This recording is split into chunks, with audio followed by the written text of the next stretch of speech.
Good day to all of you out there. Welcome to the program Agenda. I'm Cito Beltran, your host, and today is November 10, 2020. One day na lang, great sale na po. No? It's a Tuesday, and a lot of the people I've been talking to keep talking about 11/11. And I said, why? What 11/11 are you talking about? Apparently, a lot of the online sellers are talking about 11/11 as a sale day. I don't know. I'm not much of a buyer. I leave all of that to my beloved wife, Karen. So we will see what 11/11 tomorrow will bring. But right now, it's 11/10/2020 Tuesday. And you are watching us on Signal TV channels 8 and 250, as well as Facebook.com/One News PH, and on YouTube, One News PH. Okay. Today we will be speaking to three different individuals, and I hope to make it as interesting, informative, and relevant to all of you. Unang-una po, yung mga umaasa, nagtatanong, nakikibalita tungkol dun sa UPCAT, University of the Philippines College Admission Tests, and ano na ba talaga ang kalalabasan? Because a few weeks ago, I was in a dinner and with pastors, and one of the pastor's wife was saying, Sito, ano na ba nangyari dyan sa UPCAT? Kasi marami sa amin nag-iintay. Normally, September, alam mo na yan. Pero ngayon, that was 2 weeks ago. So it was late October, wala pa raw. But apparently, the officials of UP, University of the Philippines, have been meeting. So we will speak with the director for the University of the Philippines Admission Office, Francisco de los Reyes, to find out more about the system. Paano na nga ba yan? Kasi ang mga nag-exam ng UPCAT, 100,000.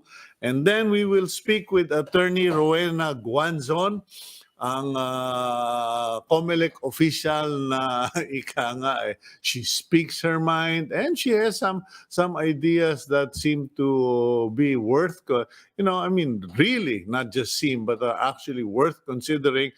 And she's now pushing for mail-in balloting. Kumbaga, imbis na pipila yung mga senior citizen o kaya yung mga nasa abroad o yung mga sundalo o media na nakadestino sa ibang lugar, imbis na babalik pa kayo sa Metro Manila or in your place of registry, you will simply get a copy of that ballot and mail it in. We will speak with COMELEC Commissioner Rowena Guanzon, and tanungin natin kasi mukhang si Senate President Vicente Tito Soto was already skeptical of it. He raised so many questions. Sabi nga nila kung ayaw, maraming dahilan at maraming mga obstacle. Pero pag gusto, gagawa at gagawa ng paraan. And last but not the least, ito medyo hindi ko na-gets to earlier kasi nung tinakausap ko nga yung aking producer, si Gab Malyari, I was wondering, tour guide, tourism lecturer, ano to? Hindi nga tayo makalabas. But apparently, there is online tourism. Kung hindi ka makalis, di manood ka na lang sa bahay, bili ka ng popcorn, o kaya umagawa ka ng sandwich at enjoyin mo na lang sa TV. I don't know. We'll find out more about this. How do we get to enjoy? How do we travel virtually? Okay, we'll find out from all of that, and from our guest who will be taking us through that, Andre Julian, tour guide and tourism lecturer. Okay, ito mga batang to, ibang mundo na sila Anyway, let's now go to the front page of the Philippine Star. Para doon sa mga nasa islang naaabot ng Signal TV pero hindi naaabot ng dyaryo. Kasi in many places, ladies and gentlemen, newspapers are brought by plane. But if the planes are not flying in, there are no newspapers. In fact, for the longest time, limited nga yung number of newspapers brought in to the islands because it's quite expensive. You know, per kilo dyan sa aeroplano, medyo mahal na rin. Okay? So let's go to the front page of the Philippine Star on today. Okay, up top, frontliners, security forces will get vaccine priority as said by Health Secretary Francisco Duque III. Paulit-ulit na sinabi ni Presidente Rodrigo Duterte. So what's new, pussycat? Okay, we can also see a photo of the young Joe Biden. Yung para siyang binata pa yata at that time, and a lot of people have apparently been posting pictures of Joe Biden in his younger days. Meron pa nga mga memes na kamukha si Redford White, pinalalabas si Joe Biden, and then there's been a lot of skits done about Joe Biden.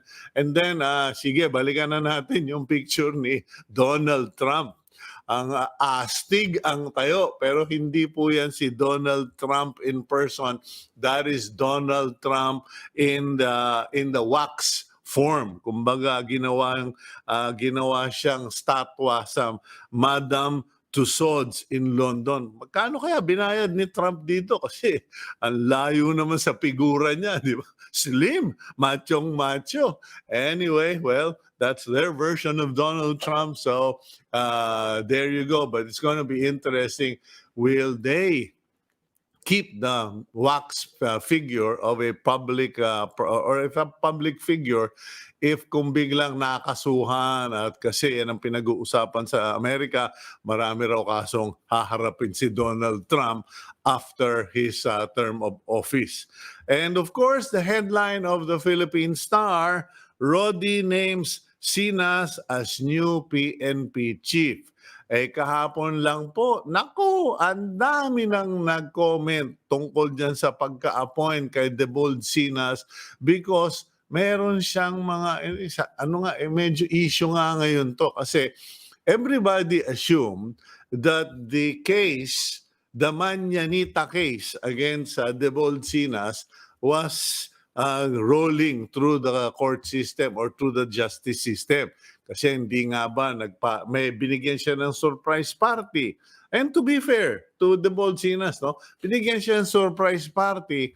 Syempre natuwa naman yung mama, nakalimot na teka, tayo, COVID-19 lockdown pandemic, biglang meron diyang nagpa-party, walang mask, etc. But so what we've come to find out now is after he was chosen as the new PNP chief, we've also discovered that the Manyanita complaint against Debold Sinas is languishing in Taguig Prosecutor's Office. Kumbaga, mukhang natulog, pinatulog, nakatulog, hindi po natin alam. So calling Justice Secretary Menardo Guevara, fair is fair. I mean, if Debold Sinas is guilty, then at least innocent, declare him innocent. Finding siya ng prosecutor Pero kung guilty, file the case. Pero wag po ganyan na akala namin gumagalaw, sabi ng Star, natutulog.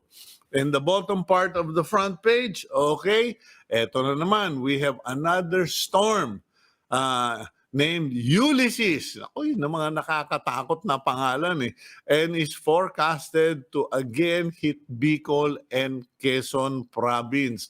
So yung mga kaibigan po natin, kababayan natin, our countrymen in the Bicol region, especially the businessmen, please you better prepare for this again, and also let us all be considerate, compassionate dyan po sa mga Bicol. Yung pamangking kong si Samantha Sitin gumagawa, bata, 11 years old ba yun or something, gumawa na siya ng sarili niyang program para magpadala ng donations sa mga blankets and towels dyan sa Bicol. Last on the front page, ito, good news. 1.5 million government employees are set to receive their Christmas bonuses according to Congressman Mike Defensor. Sus, Ginoo, bakit kailangan pang si Mike Defensor ang mag-announce niyan? Parang, medyo ano yun? Ano connection? I mean, dapat, di ba, DBM, Department of Budget, o kaya Finance, or Office of the President, ewan ko, whatever. In any case, yun po ang good news, 1.5 million government employees set to receive their Christmas bonuses. Ang paalala lang po, wag niyong lustayin, medyo tipid-tipirin natin kasi hindi po porke nagpasko na, tapos na ang COVID-19. Nope, this is going to be with us for 2021 and I'm not being a prophet of doom. It is just that the facts don't lie and the facts don't care about our feelings. The facts are there. In any case, okay. Let's move on to the review. The interview. Review kasi naiisip ko na kagad yung UPCAT . Marami gusto nang mag-review pero hindi nila alam meron bang University of the Philippines College Admission Test. Kasi alam nyo po, maraming gusto makapasok sa UP for 2 reasons and 2 reasons alone. Okay? Yung po yung affordable education and quality education all rolled into one provided by such a respected institution. Yun na nga ba sinasabi ko dapat na lang, bombahan na lang natin ng pondo yung UP, i-multiply natin yung kanilang successful business model para hindi katulad nitong taon-taon, 100,000 yung nagtetest, tapos maraming bigo. Tanungin natin si Director Francisco de los Reyes, University of the Philippines Office of Admissions. Director, good morning po. Good morning, Sir Sito. Maraming salamat po sa paanyaya na ma-interview sa inyong programa. Ayoko kayong guluhin. Kanya lang, ako naman yung ginugulo ng mga nanay at tatay. Kuyang, ano ba yan?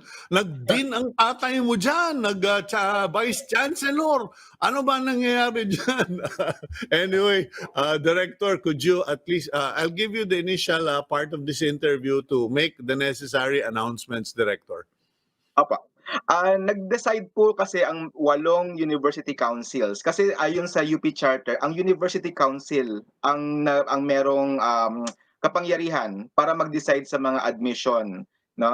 So, yung pong 8 university councils po, kasi meron tayong 8 constituent universities, lahat po sila nag-decide na wag munang magpabigay ng test component for our freshman intake for 2021.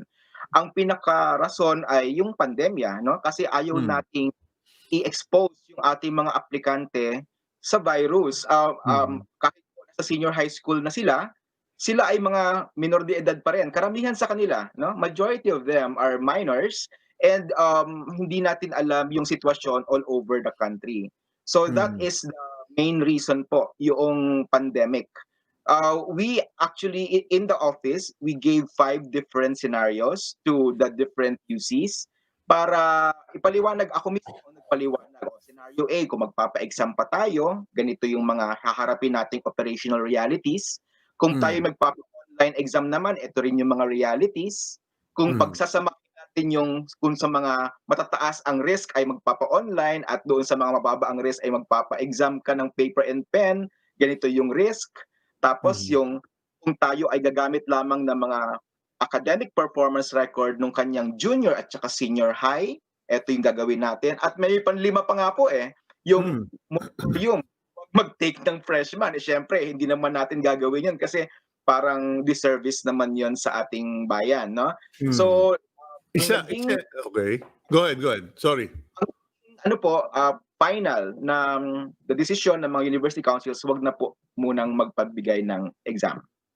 Huwag munang magpabigay ng exam. So no UPCAT exams in 2020. Official na yan.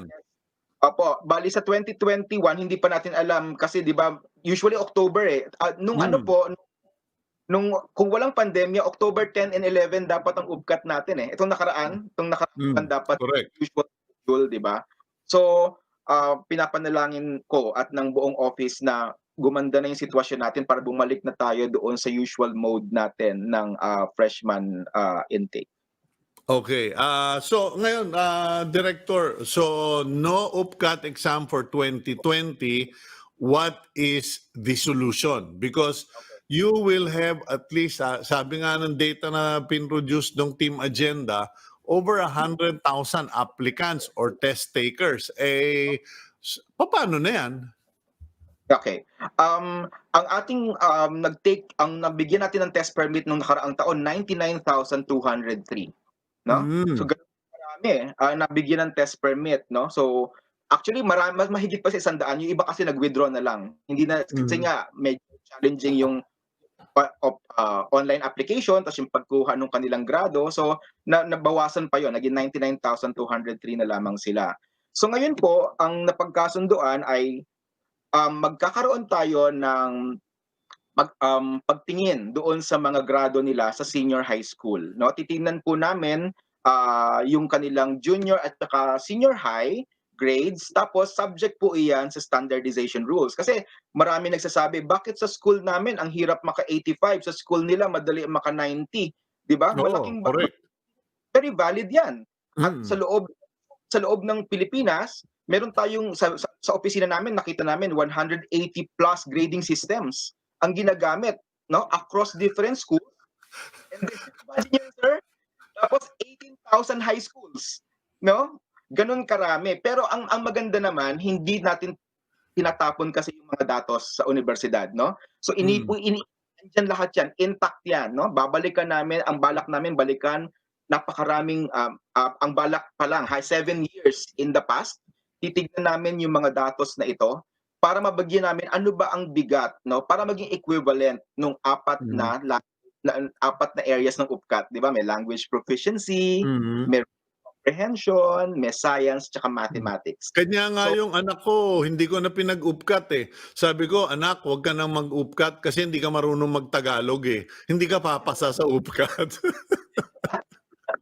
oo po, kasi po mabigat talaga yung language yung reading comprehension natin may Filipino at saka may English, yung ating reading Hmm. comprehension meron may Okay. gano'n, eh. Oo. Okay, so titingnan ninyo yung kanilang, junior and senior high grades and performance. Ia-assess nyo, gagawa kayo ng evaluation nung Sure. grading system para magkaroon ng standard o may batayan ng, Opo. okay, ito yung magiging range ng grades for all of the above. Yes, yes, yes. Okay. Tapos pa diyan Tapos hindi pa diyan nagtatapos.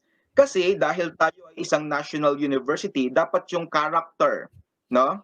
Ay hindi yung character, yung characteristic, no, ng ating mga studentry ay merong pagtingin sa diversity, no? Dapat inclusive siya at meron tayo ngayong pagtingin sa kanyang economic situation at saka sa geographic, no? At yun naman po ay in place na. Matagal na nating ginagawa yon. Meron tayong tinatawag na excellence and equity, no? So may mhm, round selection na pagalingan sila talaga. Pagalingan, academic performance, pagalingan. Pero may punto na papasok yung economic situation ng isang aplikante. At meron mhm, ding sa algorithm na papasok yung geographic, no? Yung kanyang geographic integration.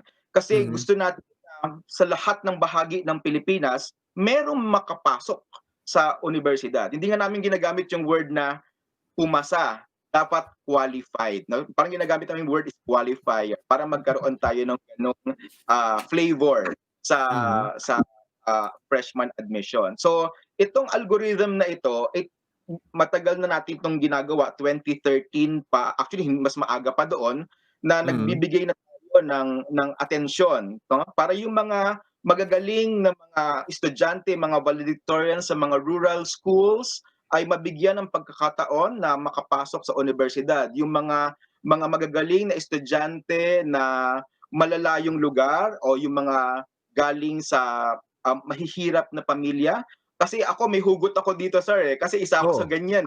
Ako yung hindi nakapagkolehiyo kung hindi nakapasok sa UP. Kasi nung panahon Ganun ng ba? nung ako yung nag-apply sa UPCAT, unemployed ang parents ko 'no, kasi ano naman sila, ngayon ano na ako, hindi na ako nahihiyang sabihin na hindi nakapag-high school ang aking mga magulang. Pero dahil Hmm. sa gabay nila at sa pagsisikap, kami magkakapatid, mga nakapag-aral kami at nagkaroon kami ng titulo at yun ay dahil nabigyan kami ng pagkakataon ng universidad 'no, Mhm. para makapag-aral. At ngayon, bilang direktor ng admission, ang lalim nung aking hugot dito 'no, ang Mhm. lalim nito kasi, nakikita ko yung ako dun sa mga batang nag-a-aspire. Tama kayo, eh. Ngayon kasi sir, wala talagang bayad, zero 'no? Kahit ikaw ay anak ng presidente ng bangko o ikaw ay anak Oo. ng magsasaka, pareho kayong zero sa matriculation. Hindi po talaga nagbabayad. Dati noon, tayo siguro noon, meron Okey. pa tayong pesos, 'di ba? Ngayon Oo. hindi na, 'di ba? Zero na po talaga kaya ang dami nag-a-aspire. So, kailangan nating bigyan ng pagkakataon kasi 'di ba, naniniwala ako na ang abilidad ng mga bata, ng ating mga aplikante is normally distributed 'no. Ano Hmm. 'yan, ang kanilang galing 'no, ang talino ay normal distributed pero ang opportunity ay hindi. Yeah, Director, meron lang akong, I don't know, I can't shake the thought, no?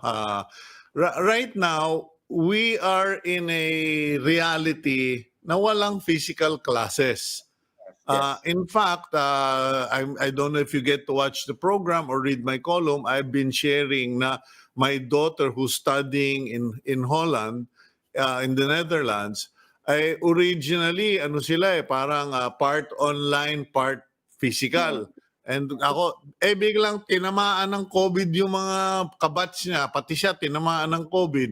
Sabi ko, ay tigil mo na yan, tigil mo na yung mga physical, mag-online ka na lang. And so that's being restudied.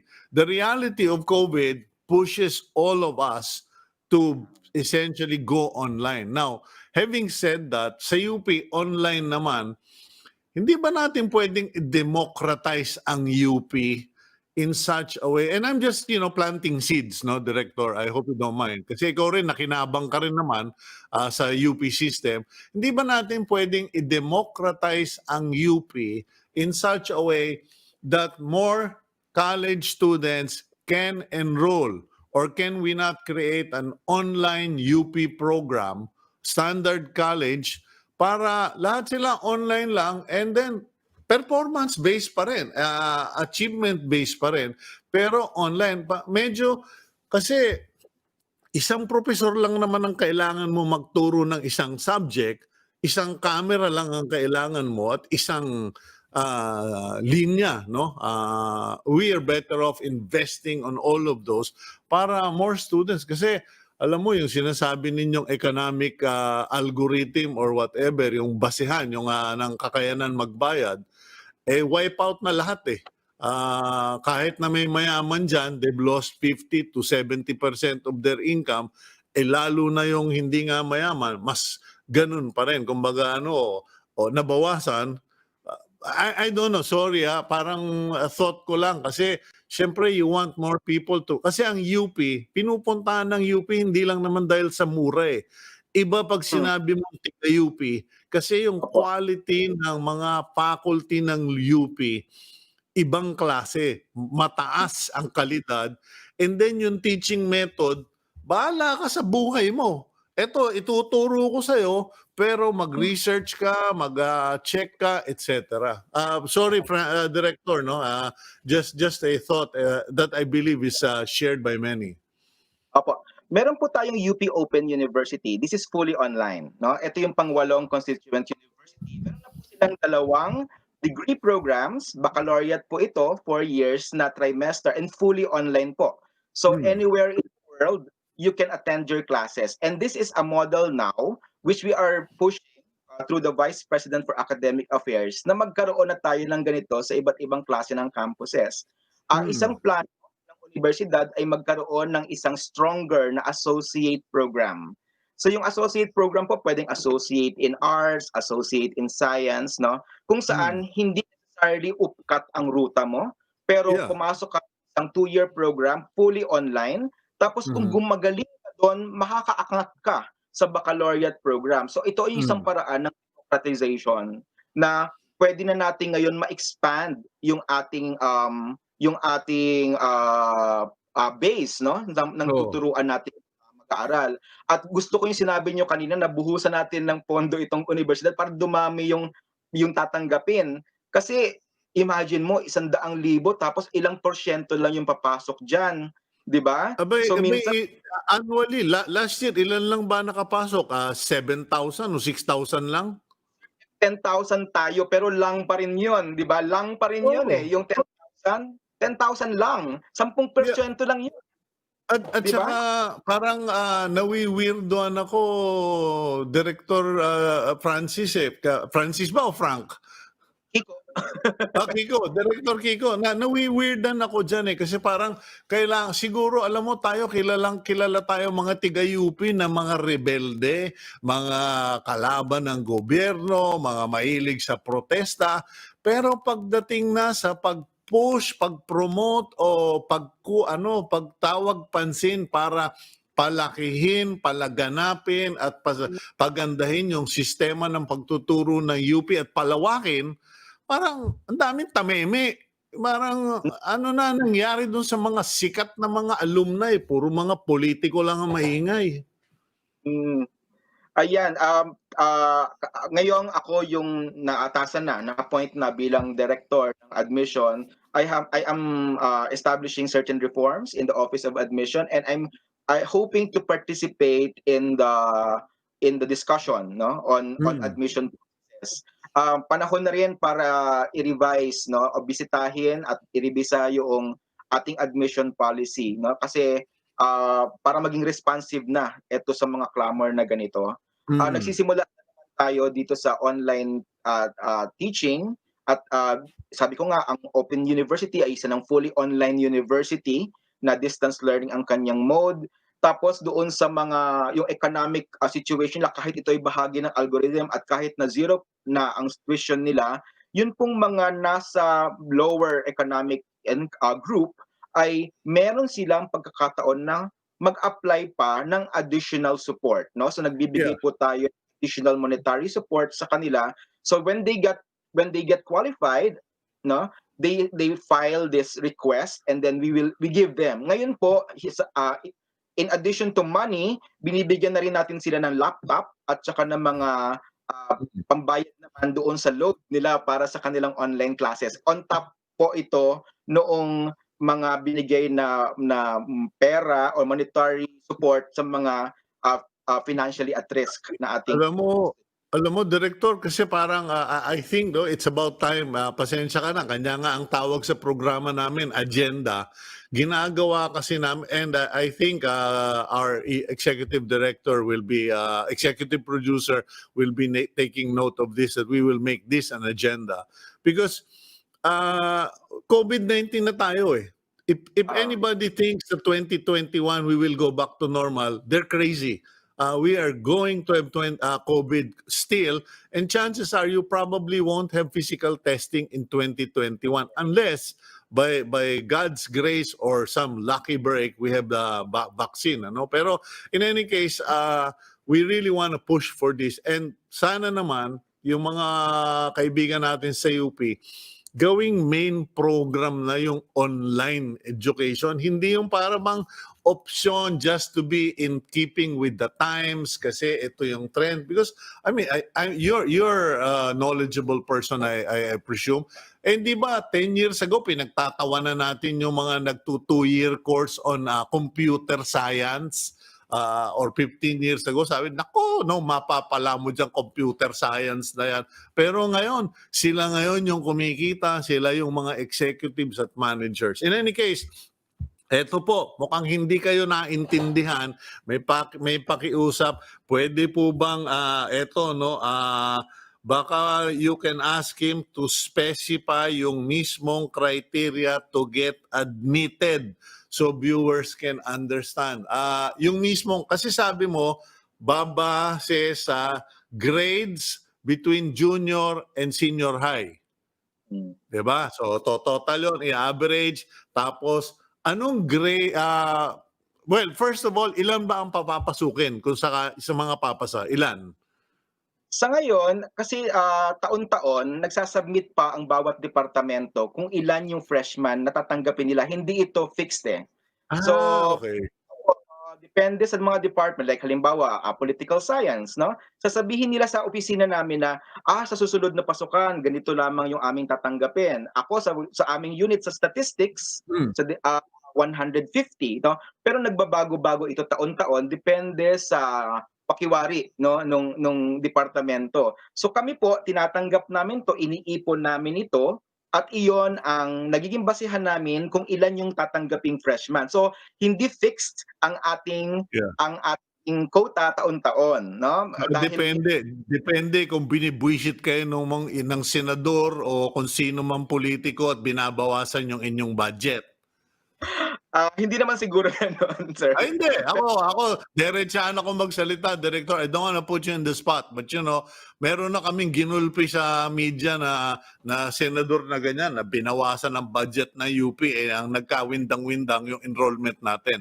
In any case, so every year it's not a fixed quota, it is a volatile quota or a changing quota based on the capacity of admissions of every degree department. Yes, sir. Yes, Okay, yes. now, sige. So on the last year, sabi mo mga 10,000 lang. 10% lang of the total na nag-apply.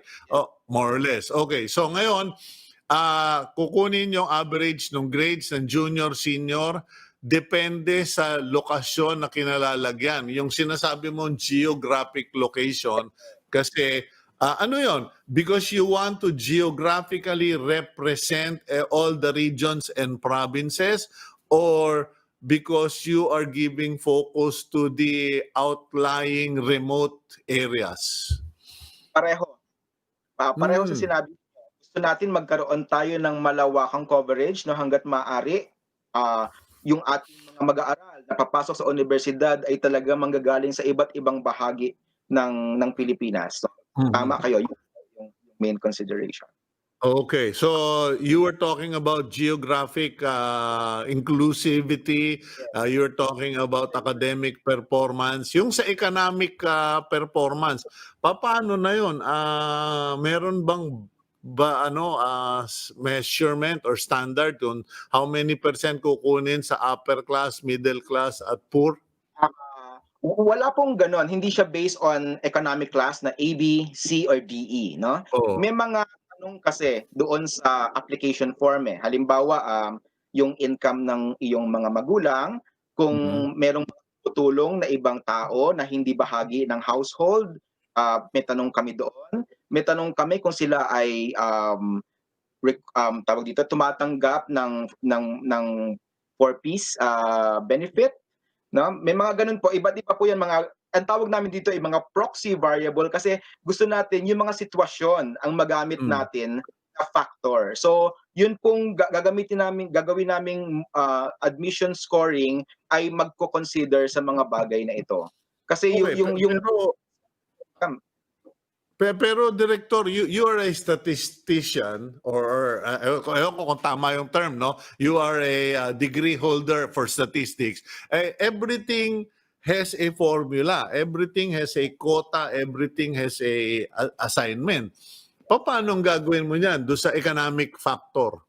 Ilang um, porsyento ba ang pupunta sa upper, four-piece, etc.? Meron bang percentage? ratios and proportions kasi model po yung ginagamit eh.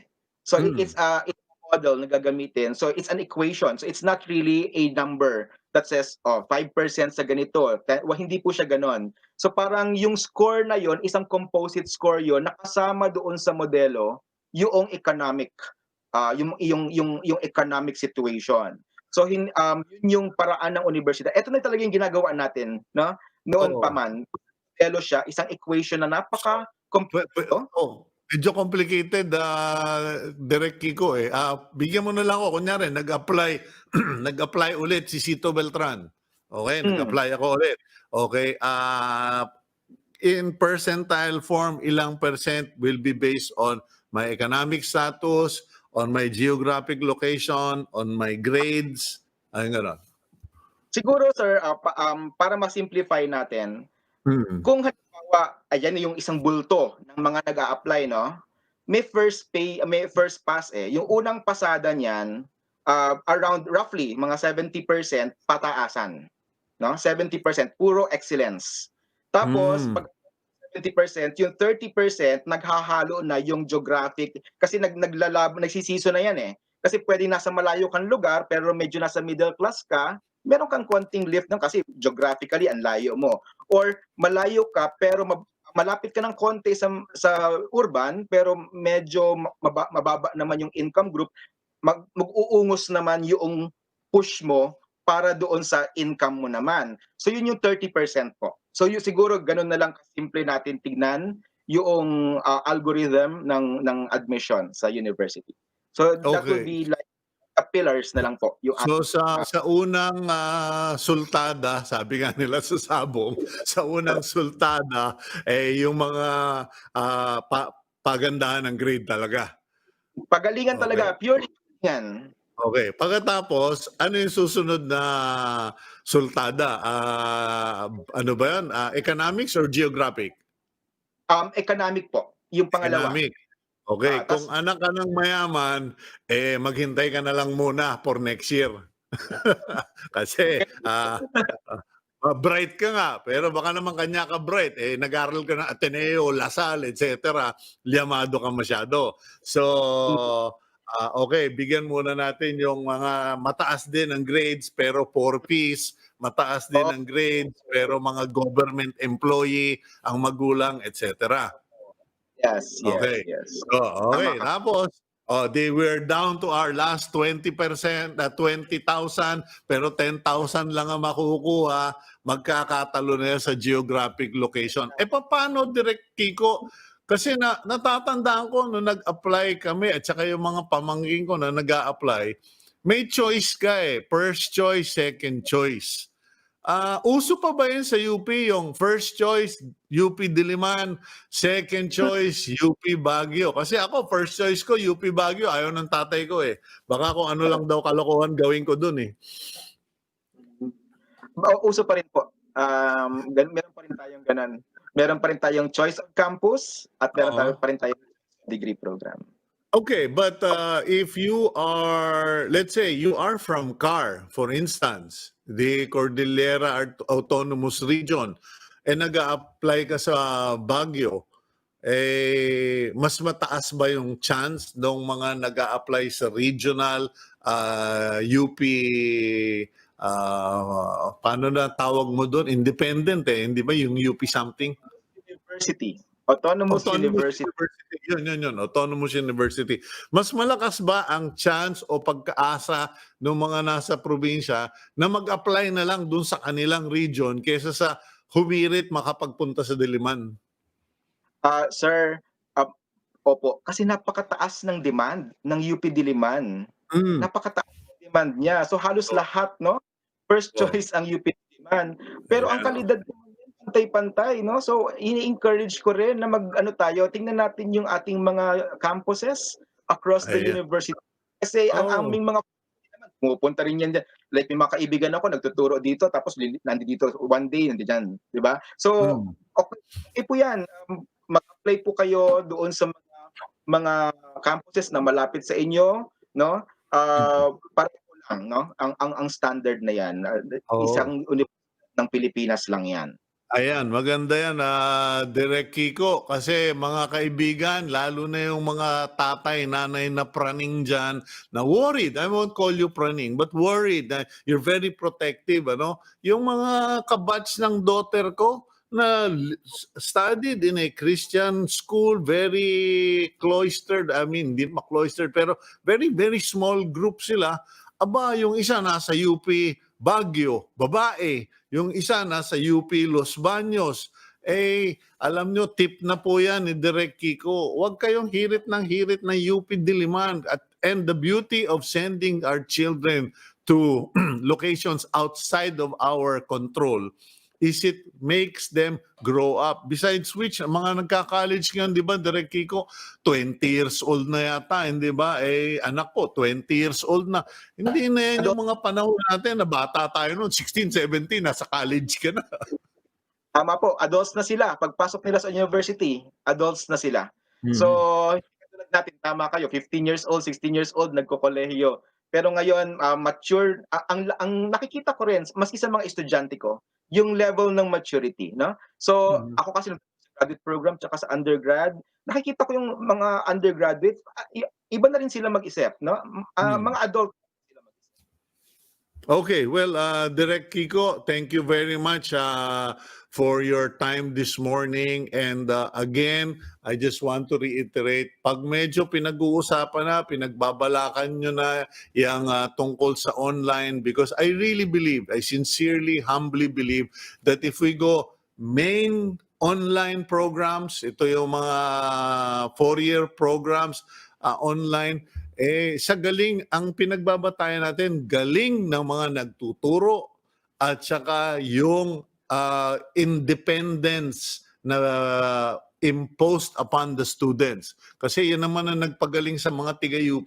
Yung you're on your own, you survive. Anyway, we will support you. We will support the university, lalo na in clamor for more fundings. And busitin natin yung mga alumni ninyo na alam nyo makakatulong pero nananahimik. Pakitext mo lang sa akin para kulitin natin. Thank you very much, Director Francisco de los Reyes, University of the Philippines. Maraming salamat, sir. Okay, maraming salamat po, and we will go for a break. And just to reiterate, no, okay, nadinig naman ninyo, walang UPCAT test this year, okay? Magkakaroon ng submission, magfa-file kayo ng application ninyo, pero walang physical test this year. Titingnan na lang yung grades ng mga bata between junior and senior high. After that, it will basically be a competitive thing. Pataasan ng grades. Hindi lang yan numbers, ano? Depende sa grading system na magiging standard ng the admission test office. Tapos, pag nasala na yon, when that is screened, the next basis will be your economic status, and priority, of course, will be given to the less privileged or the underprivileged. And after that, finally, it will be an issue of geographic location and inclusivity. So, para tip, sinabi ko naman, ako po, nag-umpisa ako, UP Manila. Tapos bandang huli, nag-transfer na lang ako sa UP Diliman after 2 years of life in UP Manila. And that trained me. Diliman kami nakatira. Biyahe ako, UP Manila. Araw-arawin mo yun, titibay ang baga mo. In any case, we'll go for a quick break and we'll be back with COMELEC Commissioner Rowena Guanzon naman on the topic of mail-in ballots here on agenda.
Okay, you're back here on Agenda. I'm Cito Beltran, your host, and you are viewing us via Signal TV channels 8 and 250. And others may watch us also via facebook.com/onenewsph and YouTube, One News PH. Kasi may mga kaibigan po tayo nanonood sa Signal sa bahay. Pagkatapos biglang, ay, kailangan ko na palang umalis. Biglang mag-Facebook sa telepono na tayo pinapanood o dun sa kanilang, anong tawag nila, itong mga iPad, etc. sa kotse. In any case, we do appreciate that you continue to watch us and that you join us every morning. Now, ito pong our next topic, hopefully we can connect with COMELEC Commissioner Rowena Guanzon. Here's the latest on that issue of mail-in ballots.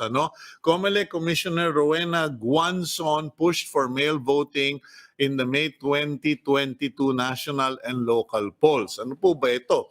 Mag-fill ka ng balota, pagkatapos ilalagay mo sa sobre at ilalaglag mo doon sa mailbox. Pero to be honest, ang tagal ko na pong hindi nakakita ng mailbox. Naghahanap nga ako nung sinaunang mailbox kasi nawala na yata lahat yun.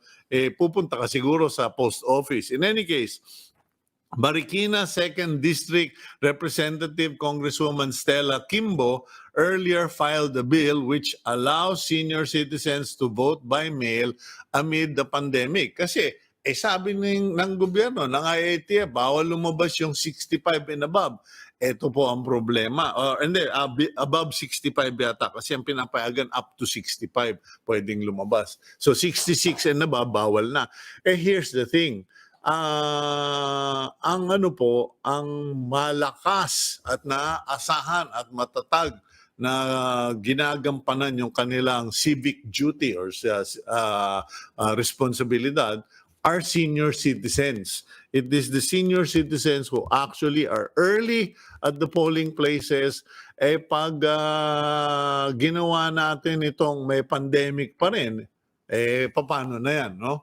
We're all hoping it's gone by 2022, but, you're not God and we don't know. So in any case, but this proposed bill of Stella Kimbo would actually address a portion of the problem. Commissioner Guanzon said voting by mail will ensure voters access to elections with less risk of contamination during a pandemic. Senator Joel Villanueva said government should explore options to make sure that Filipinos will still be able to exercise the right to vote and amid lingering threats of COVID-19. Ito talaga si Senate President Tito Soto. Para siyang para na siyang tito, lolo. Senate President Vicente Soto III has opposed a mail-in ballot system for the 2022 national election, saying that it is the easiest system of voting to cheat. Actually, I would like to correct our dear friend Tito Soto. Tito. hindi po Tito informal, kumbaga uncle Tito. The easiest way to cheat in the elections is happening every election. Pare, ikaw na tumakbong congressman, ako ang tatakbong governor. Pare, ikaw na tumakbong congressman, ako tatakbong mayor. Kumbaga, pinag-uusapan na lang po. Hindi na nga cheating arranging na lang. Kumbaga, sa klase may cheating. Kung minsan ito, hindi na ito cheating Kumbaga, trading positions. Anyway, we have COMELEC Commissioner Rowena Guanzon. Ma'am, good morning po. Is Commissioner. There we go. Good morning, ma'am. How are you? Wearing this mask to promote it. It's from Sulu. This is what they call the Peace Shabit mask. But I'm just wearing it to remind everybody, don't forget to always wear your mask. I can remove it now. Hindi. Napansin ko kagad. Naunahan nyo lang ako, Commissioner. Nakakaingit. Sobrang passionista. Face mask na lang. Passionista pa . Sige in po. any case, good morning, Commissioner, and I see that you are looking beautiful this morning. Ano na po ba itong mail-in ballot suggestion ninyo? Because in the US elections, it became the focal point. It is still the focal point at ito pa rin ang pinagbabatayan ng galit at paninindigan ni Donald Trump. Meron kasing House Bill si Congresswoman Kimbo, Stella Kimbo. And Yeah. last week, yung Commission and Bank ay nag-comment na po kami dyan na sangayon po kami. Lalo na po ako, I also have a separate comment. Pero yung comment po ng COMELEC dyan, hindi lang po limited dapat sa elderly. Kasi yung House Bill nila para lang sa elderly. Dapat pwede rin sa PWD, pwede rin sa pregnant women, pwede rin sa indigenous people. Kasi di ba mahirap malayo ng mga lugar nila. Ako nga kung ready yung software at saka infrastructure ng PhilPost, kung if they can guarantee an efficient and walang fraud. Gusto ko nga available ito major provinces, yung maybe top 10 muna na pinakamalaking voting population. Because eventually, dapat nationwide like America, di ba? Tingnan nyo, ang turnout nila is around 70%. And that's a very huge federal country. So, Okay, there's slight mail delay. voting, yes. Pero aside from mail voting, ang suggestion ko nga is to amend the local absentee voting law.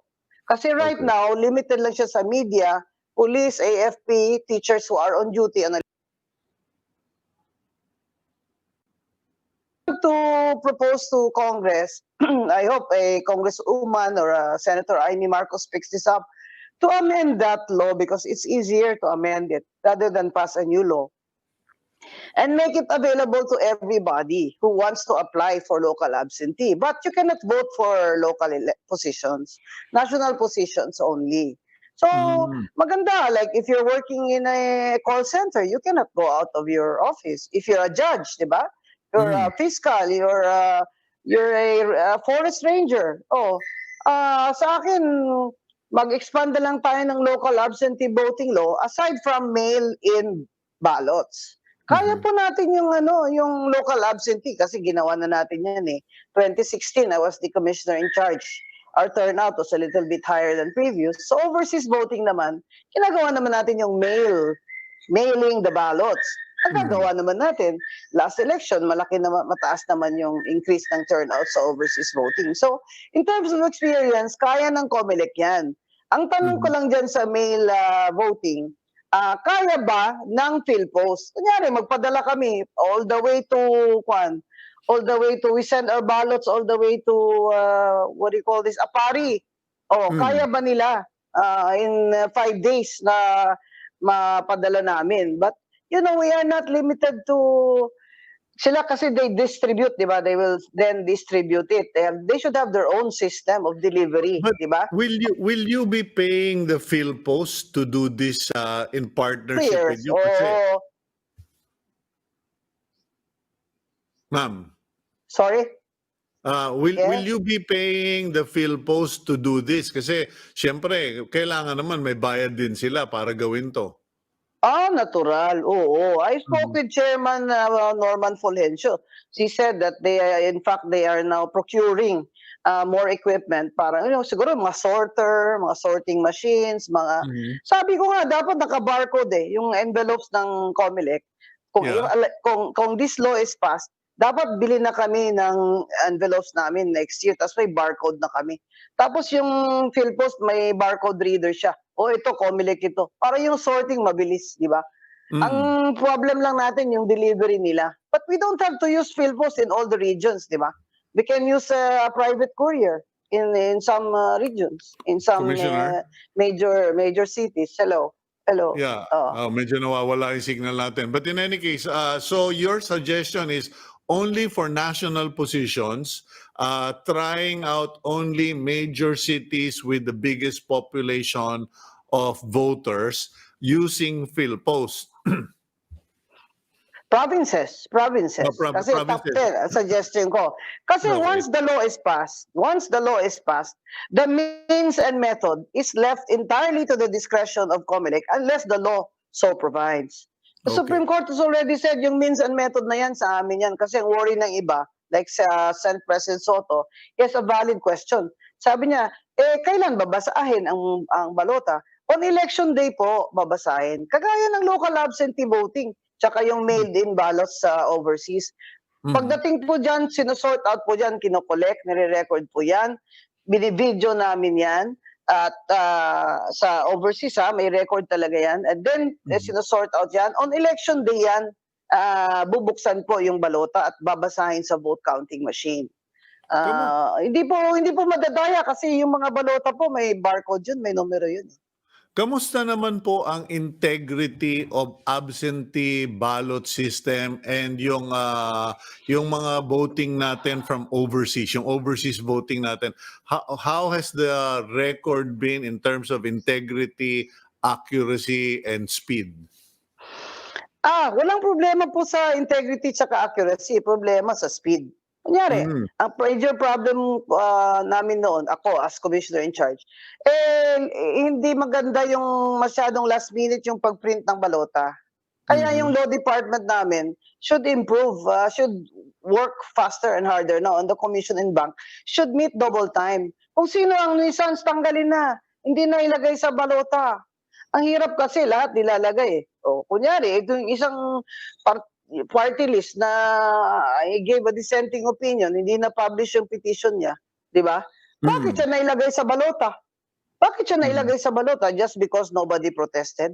Abay, dapat ang COMELEC, as its own rules, must follow the law. Hindi ba? Pag hindi ka na-publish ng petition mo, dapat hindi ka nailagay sa balota. Di bali na. Kasi alam mo, ang idol ko ngayon, si Justice Ruth Bader Ginsburg. Okay, well, dissent lang ako ng dissent. well, if it is correct and if it is proper, I have no issue with dissent. In any case, Commissioner, matanong ko lang po, so integrity and accuracy, sabi mo, is okay, speed lang ang problema. Pero hindi ba may system tayo na we send the ballots in advance? Parang may advance voting yung mga absentee at saka yung mga overseas voters natin. Dito sa Pilipinas, walang problema yung local absentee kasi nakakarating talaga on time. Ang problema namin yung overseas kasi hindi ba naman matiyak yung postal service ng Amerika, kung minsan may palso din, di ba? So, kung minsan din, late na masyado pagdating, yung mga ambassador nagrereklamo sa akin sa Consul General. May isang ambassador tayo dyan si Ambassador Feria. Siya na mismo yung gumagapang sa sa floor sila ng Consul General niya, nagsusort out ng mga envelopes Kasi late na. No? So, and then we had to hand carry the ballots. I had to guarantee it. Sabi ko, no, I'll pay for the plane ticket of your consul to fly to Angola. If COMELEC will not pay that, I will pay it. Taga-Bacolod naman siya, alam mo, kami mga taga-Bacolod, we can borrow money from each other. so nagawa naman, di ba? Kailangan talaga you have to think, decide quickly. Parang COVID ba? Pagkakita mo pa lang na, problema ito someday, act quickly. Solve it right away. Yun lang problem ko dyan sa mailed-in ballots. Yeah. Kailangan po on time. Ang mga pag-print ng balota ay maaga at para maaga din ang pagpadala namin.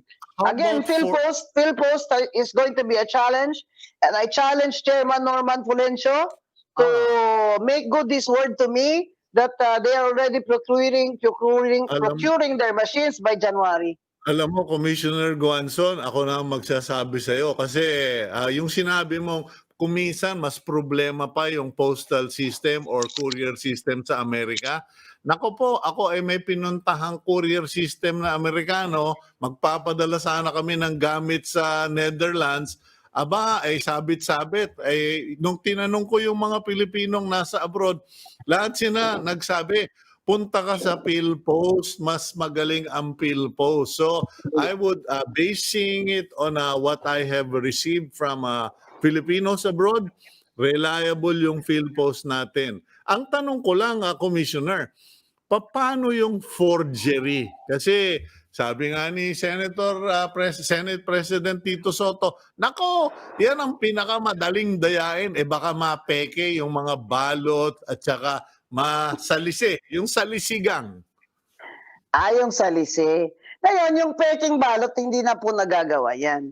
Pag may bumibenta dyan sa mga politiko, ay tanga sila pag kumagat sila na pwedeng palitan yung balota namin. Kasi binabantayan namin yan sa National Printing Office.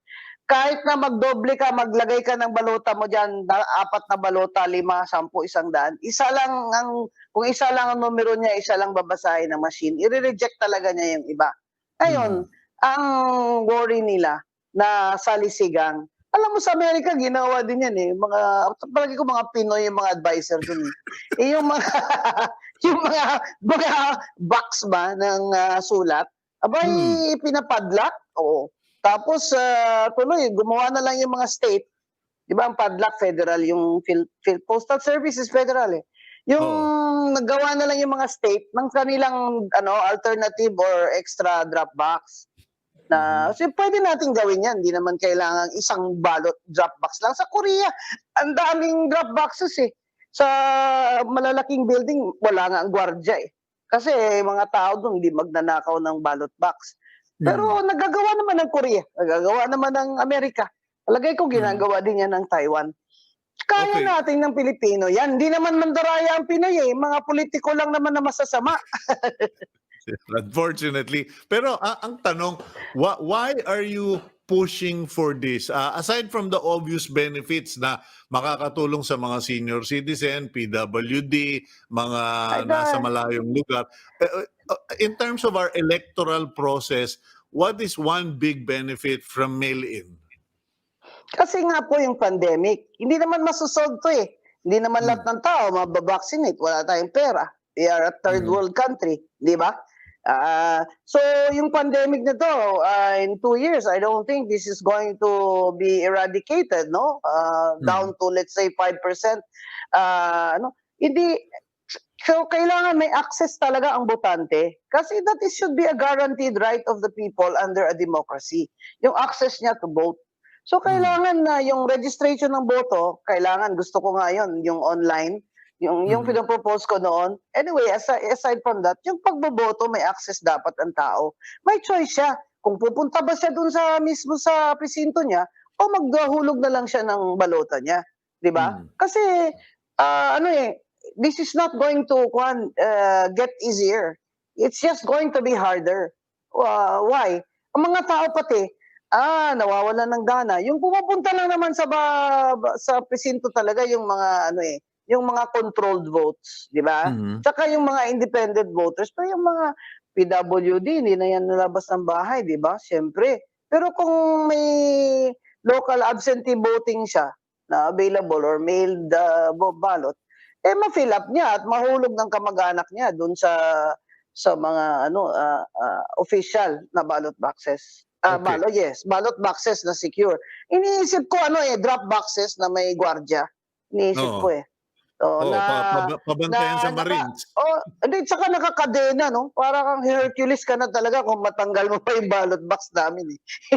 Nakakadena. Lahat na, no? Aba, ako masusunod Aba, hindi pwede yan.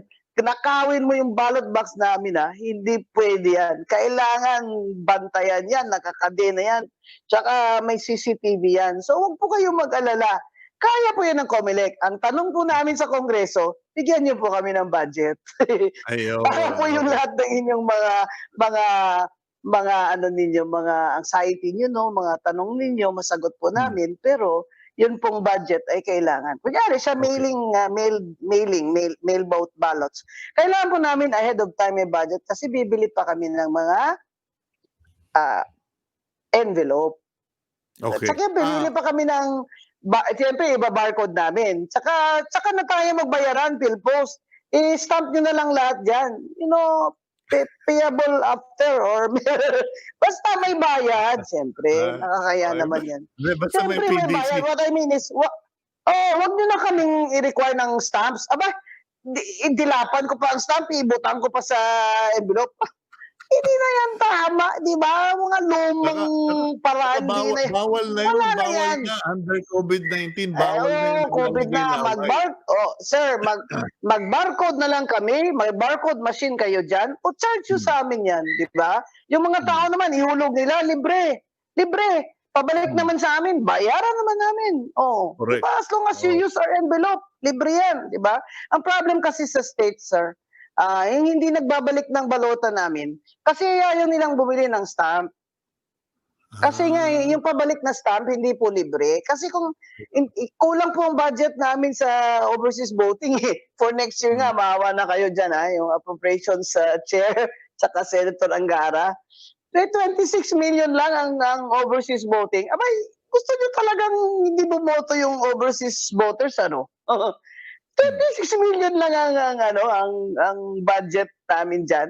Ang gagawin ko dyan sa 26 million, di ba? So, kailangan po ng funding. Kasi yan, the reason why people do not drop their votes in overseas is because sila pa ang bibili ng kanilang stamp. So, we'll make it easier for the people. Okay, we'll do a prepaid only. Self-addressed prepaid envelope by COMELEC. Anyway, we'll do a part 2, COMELEC Commissioner, kasi gusto kong pag-usapan yung budget ninyo. Let's make it an agenda in our part 2 because ayoko pong mangyari sa inyo yung nangyari in the past na mag-e-eleksyon na hindi pa nagagawa yung balota. Thank you very much, Commissioner. Salamat po. Thank you. That's COMELEC Commissioner Rowena Guanzon, and she is pushing for the mail-in ballot system. At very interesting po, and we hope to get there soon. Part 2 because of the COMELEC budget. Alam nyo, hindi po pinag-uusapan yung COMELEC budget na yan. Pero ayun, sinabi na ni Commissioner Guanzon, mukhang maliit, kulang yung budget for absentee or overseas voting. Kailangan pong address natin yan. We'll be taking a quick break, and when we come back, let's shift now to tourism. Na pag-uusapan itong Intramuros, itong Manila, tourism. Let's find out ano ba itong online tourism, virtual tourism na sinasabi nitong mga batan to. Here on Agenda.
Welcome back to the program Agenda. I'm Cito Beltran, and you are watching us via Signal TV, channels 8 and 250, as well as facebook.com/OneNewsPH, and on YouTube, OneNewsPH. Okay, kanina nung nire-review ko pa lang yung mga guides na binigay sa akin ng Team Agenda, medyo nailang ako kasi yung title ng yung ating next guest, nauna yung tour guide. Yung pala siya ay nagtuturo. He's a lecturer of tourism. Iba yung tour guide, iba yung lecturer of tourism. Anyway, meron silang sinasabing online tour, whatever. Let's speak with Andre Julian or Julian, tourism lecturer and tour guide. Ano ba, Andre? Ano ba yung papilido mo? Julian o Julian? Julian po, magandang umaga po. Good morning. Okay, kanina nailang ako kasi nauna yung, alam mo, hindi naman sa nilalait ko yung mga tour guide, Pero, alam mo, parang tour guide. Ba't tayo mag-interview ng tour guide? Wala nang ang tourism, may tour guide pa. But you are a tourism lecturer and apparently you are promoting online tourism ba ito, Andre? Paki-explain sa Tito Sito mo at tayo medyo matagal lang hindi nakabiyahe. Opo, linawagin ko lang po, dati po akong tourism lecturer. So, Okay. ngayon po, nag-full-time po ako as tour guide. I want my classroom to be bigger. Kaya Okay. I left the university at nag-full-time ako ng tour guiding. So, Okay. yun po, dahil ngayon, bawal ang physical tour guiding, nandito kami ngayon, we are bringing the tours and the stories online. Okay. Okay. So, online tour guide ka, in other words. Yeah. Oh, Opo. mas unique 'yun, online tour guide kasi Oh. yung alam mo panahon namin iba yung identity ng tour guide. Anyway, so how has it been being an online tour guide and how do you do it? Ngayon po maraming challenges because it's a new venture dito sa Philippines at alam naman natin na medyo challenge tayo sa internet connection. Pero the fact na maraming taong nagka-clamor to travel na kahit sa virtually ang ginugusto na nilang mag-travel kasi parang ilang months na tayong nakakulong sa bahay na kahit sa cellphone ko lang o kahit sa laptop ko lang is makagala naman ako, maka-explore naman ako. So marami talagang maraming nagka-clamor ng stories. Aside from that, siguro marami na siguro sa atin na pagod na kasama ang mga kapamilya natin, gusto naman natin ng interaction sa ibang tao. So, nandito kami ngayon mga virtual tour guides to somehow give interaction, give stories, and kahit bawal mag-travel is nakakapag-virtually travel tayo or ang tinatawag nga po namin explore. Explore or experience the Philippines. Okay. And how do you do it? Kasi nakikita ko itong mga photos ninyo, images ninyo. How different is that from vlogging or doing documentaries? Kasi yung isang feature namin dito, yung Discover Your North, yung sa Victory Liner. Sila naman puro documentary. Kayo, paano nyo ginagawa ito, Andre? Kami po dito live virtual tour guiding. So, kung yung vlogging is papanoorin mo lang, kami is live namin ginagawa habang nag-e-explore kami. We are using different pictures, different videos, so may interaction. So, pag meron kang hindi nakuha or meron kang, uy, ano ba tong lugar na to, pwede automatic, merong interaction tayo. Pwede kayo magtanong sa amin at sasagutin din naman namin yung katanungan nyo o mas hahaba pa siguro yung kwento namin kung meron kayong ibang points na interested. Okay. So para kang naka-Zoom o naka-StreamYard Yes po. na may pictures. Parang ganito rin, you and I are talking, but you are showing all the images and you are giving a lecture of sorts. Yes po. Ganun ba? Parang Ngayon, ano ba yung nakapaskil sa dibdib mo? Don't skip Ay, Manila. ito po ang Yeah. Yeah, ito po yung group namin kasi naka-focus kami sa promoting Manila kasi from the last years na naging tourism professional ako, lagi na lang makikita sa mga internet na sayang ang oras niyo 'pag nag-travel kayo sa Manila, 'di ba? Traffic, magulo, wala namang makikita Yeah. diyan, dumiretso kayo sa iba't ibang lugar. So kami naman, kinokontra namin 'yon, don't skip Manila. Mag-stay muna kayo dito kasi marami ring mae-explore dito sa lugar natin. Well, that's very true, no? Because I was in tourism before I got into media. Sa Palawan naman kami. Yeah. And I would always tell our guests, nako, if you can get out of, the minute you land in Manila, get out of Manila because there's nothing to do and it's a waste of time. And that was, I think, primarily the complaint na walang organized tour operators or walang sistema na makakaikot ka and make the most of your day. Papaano na ang ginagawa niyo with Don't Skip Manila? And also po the fact na parang isa lang talaga Intramuros, No. city tour and that's it. So kami po dito sa, Don't Skip Manila, we create different tours in different places sa Manila. So meron po kami sa Pandacan, meron kami sa Quiapo, meron kami sa Binondo, merong National Museum. So gumagawa talaga kami ng iba't ibang Mm. tour para hindi lang isang tour, parang Intramuros tour ka lang, punta kang Luneta, tapos alis ka na, punta ka ng Boracay o Palawan. So Mm. kami, as much as possible, kung gusto mo ng ganitong history, gusto mo ng food, gusto mo ng shopping, so gumagawa kami ng iba't ibang activities na Mm. puwedeng salihan ng mga turista para kahit papaano magtagal naman sila sa Manila.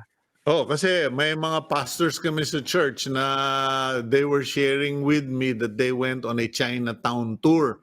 Sabi ko, ano Chinatown tour? Kumain ka lang doon ng hope at saka mami, tinatawag mo ng tour. Yung pala, there was someone who really accompanied them and brought them to the historical or culturally significant parts of Chinatown. Kanina Opo. nabanggit mo yung Pandakan. Pasensya ka na, Opo. no?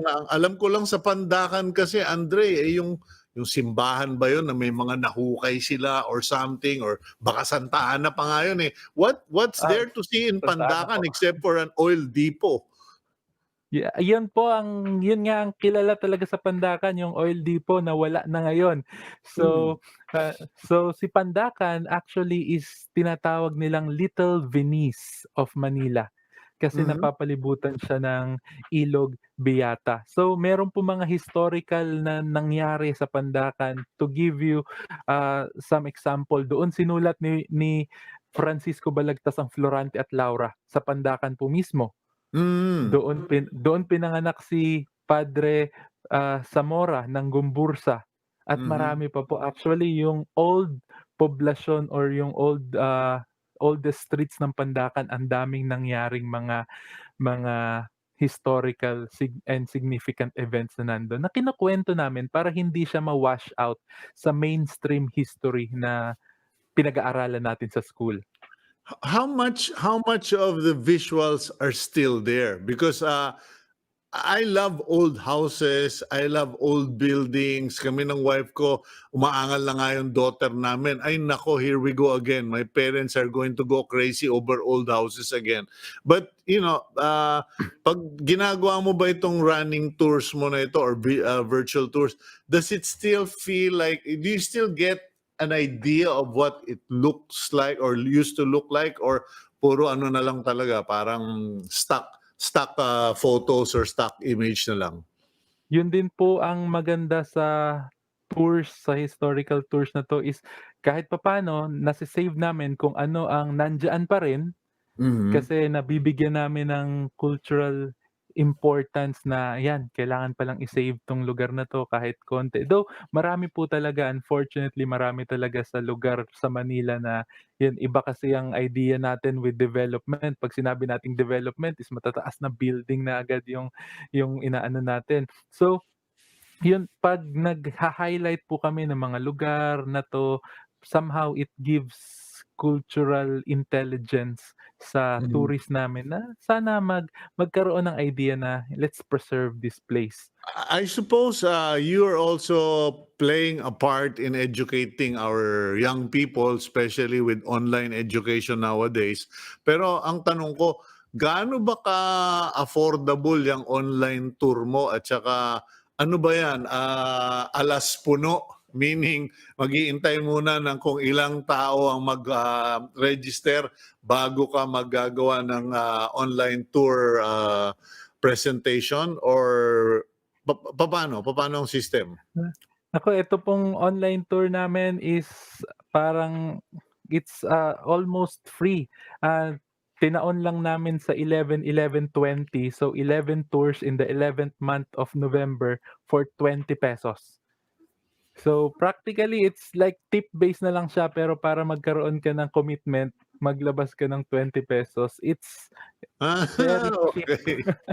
Oo, parang manghinayang ka man lang doon sa 20 Oo, pesos mo, manood ka kahit na opo, isa. yes. Okay Mm. ka rin. Kasi po dati nung nagfi-physical guiding kami, we started talaga with giving free tours. Kaya lang ayun, magpapa-book sila pero hindi sisipot kasi nga free. So kami, nakatunganga lang kami dun sa naghihintay ng guest. So May para may magkaroon ng tawag konting commitment. may tawag sa gano'n. Ang tawag do'n bastos. Ah, in any case, pero how is life for you guys, Andre? Because medyo online tour, 20 pesos. Kayo ba, maski papaano, pag nagawa kayo online tour, meron ba kayong mga virtual advertisers, online advertisers man lang? Yun po ang mahirap kasi karamihan sa aming mga tour guides are independent. So wala talaga kaming mechanism to do that advertising. Ang mga nangyayari lang siguro is big groups. Pag nagkaroon ng big groups or may mga marami rin po ngayon kasi gusto rin ng experience ng mga schools. So meron ding mga schools na ini-exclusive sa kanila yung mga specific dates o merong Mm. mga schools na nagre-request ng sarili nilang date kaya dun na lang po yung mga kumbaga dun na lang bumabawi. Okay, itong nakikita natin, saan ba ito? Sa UST? Sa Intramuros po yan, Fort Intramuros. Santiago. Akala ko UST. Sa tagal ko hindi nakakalabas, hindi ko na alam yung kaibahan. So, you are featuring mainly Manila, the city of Manila. Yes, currently po Manila, yes. Okay, kamusta naman ang response ng public? Ilang libo na ba o ilang daan o ilang piraso ba yung nag-online? Kasi alam mo kahit 20-20 pare ko, if you know you have 1,000 people who register, that's at least 20,000 a month. Opo. Meron naman po, pero hindi pa siya gano'n kalakas. Probably hindi pa gano'n kasikat yung virtual tours dito sa Philippines. Hindi pa nila Mhm. grasp yung idea na this is more than just vlogging or this is more than just manunood kayo ng video na may nagsasalita na Mhm. tao. This is an interaction na puwede kayong magtanong, puwede kayong Mhm. magkuwento rin ng sarili niyo. So meron po, especially mga schools, interested ang mga schools with this new trend. Pero kulang pa rin sa kumbaga sa dissemination of information that this is an experience na puwede nating gawin dito sa Philippines.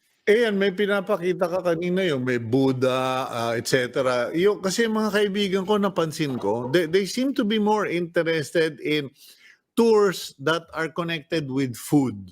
Kumbaga, Yes. if you bring me to a place that has great food, okay na sa akin kahit hindi masyadong maraming tourist points, But pero basta kakain ako. Yung Chinatown tour mo or tour ninyo diyan, how is it?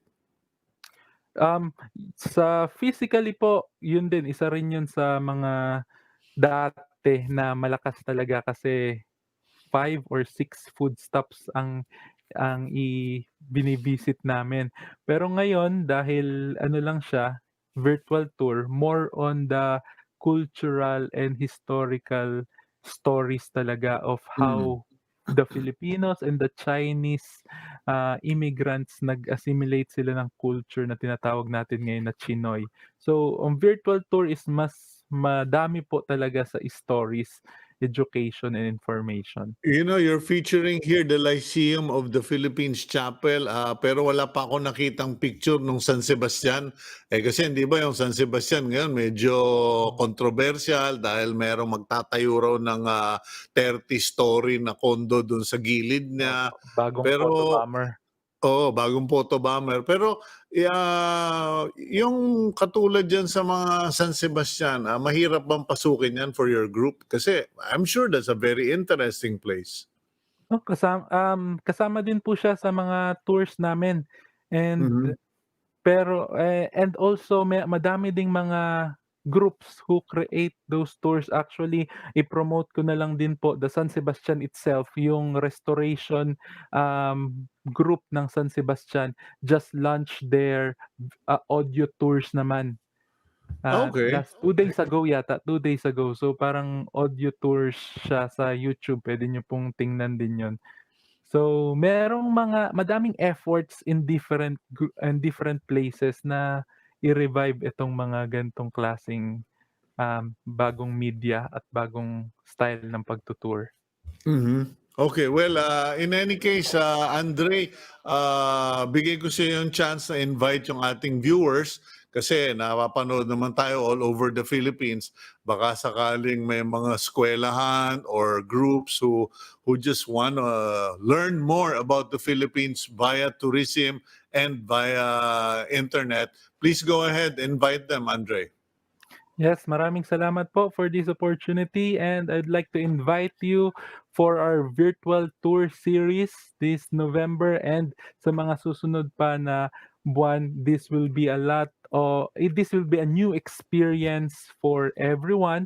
Discover the place, at sabi nga ng isang magaling na Manilenyong si Carlos Celdran, if we can change the way how Manila looks, let's just change the way how we look at Manila. Maraming salamat po. Okay, well, thank you very much, Andre. Medyo naano yung damdamin ko no sinabi mo si Carlo. Medyo nakakalungkot yung kanyang yung sobrang agang pagpanaw. In any case, thank you very much, and you take care of yourself, and more power to you, Andre. Maraming salamat din po, sir. Thank you, everyone. Okay. That's Andre Julian, online tour guide, digital tour guide. Para mas maganda pakinggan. Digital tour guide, tourism lecturer, and although nasa tour guiding siya online, yung lectures pa rin niya may value, at yun po ang mahalaga, yung grupo niya. And all the other groups there, please support all of them and enjoy yourself. It doesn't matter if you can't go out. Just give yourself a break and enjoy it. And before we go, bago tayo magtapos, I just felt rebuked. Kumbaga parang sinita ko ni Lord this morning.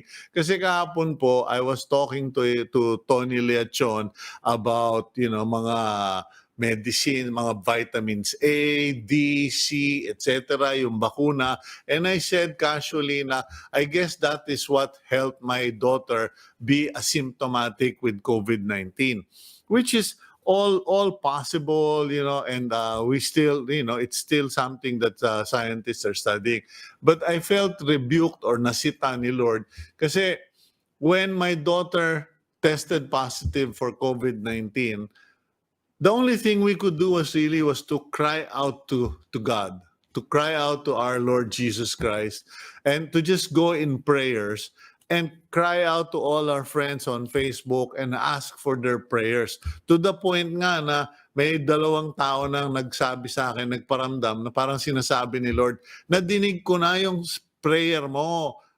Tama na, relax ka, I'm in charge. But this morning I realized that I made a boo-boo, as they say, when I associated the symptomatic status of my daughter to all the preventive nutritionals, etc. My daughter, I believe, has been protected by the Lord as we are all protected by God. And I just want to give glory to God, give honor to God, and give credit to God because He alone is in control. Medyo kuminsan tayo nag-automatic mode po ako. So thank you very much God, and para po sa inyong lahat na nagdasal, thank you very much. And for those of you who watched us today, thank you very much. Have a great day. God bless all of you.